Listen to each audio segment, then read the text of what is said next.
Here I am at Herat Oriental, taking a look at just an absolutely magnificent piece. Zia pulled this one out to show me. You know, this is not a new rug. It's showing some wear in the field. But what's unusual about it is it's a turn-of-the-century Tekke carpet, and it's 10 by 14.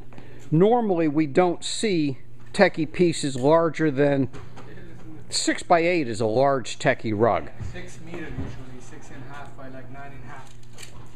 Mm-hmm. But to see something like this, you know, a 6-meter rug, a 10 by 14, that's old, that's got the old workmanship. Now the knot count's higher on this. One of the things that we saw that after the Russians took Turkmenistan, they divided up the area, and so the Tekke at that point began to weave larger rugs, higher quality. The knot count on this is much, much higher. 1880, 300 knots per square inch is very high for a Tekke. Something like this is closer to 600 knots per square inch.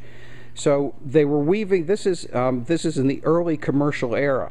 On the other hand, for somebody who likes a Tekke rug, who actually wants to decorate with it, something like this, to find a 10 by 14 is just extremely rare. This one, considering the age and considering it's a tribal piece, is in fantastic condition. You know, one of the reasons I enjoy stopping in at Herat Oriental is because it's a working rug warehouse. It's not a showroom. You know, as we look around this place, carpets come in, carpets come out. Since the last time I was in here, thousands and thousands of rugs have moved through these doors. Last year I shot a video where you couldn't even walk through here because bales of rugs had just come in. Now as rugs are cleared out and stacked, and the stacks grow larger and the customers take these, it's a constant turnover. So when we're looking at rugs, every time I come in here I see something new and different. Something like this is here today. There's no guarantee it's going to be here next week or the week afterwards. So it becomes important that, you know, to shop, because most rug stores, they don't turn their inventory over very long. If you check in once a year, you're going to see mostly the same pieces. At a place like this, you check in once a month and you're going to see the turnover in a rather dramatic fashion. It's also nice to see the antique pieces mixed in with a new, with a contemporary, with a traditional, with a Persian, Indian, Afghan, you name it. So it's just a pleasure to see this. Let's get a closer look at this one. When we take a look at this, we can see that the predominant design in the field is taken from the salor. This is called a salor gull. What happened was, before the Russian invasion, the Tekke conquered this the salor. Out of probably 10,000 yurts, meaning 10,000 families, maybe 50,000 people total.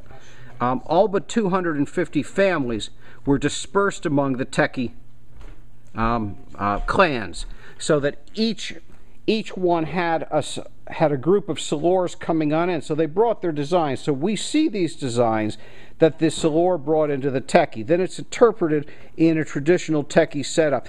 The Tekke did not want to have a salor tribe as a component.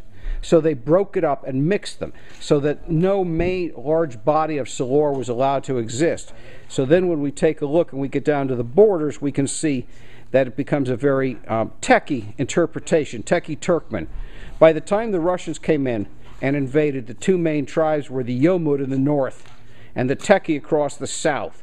North of the Persian border, along the Afghan border, over to the Merv Oasis.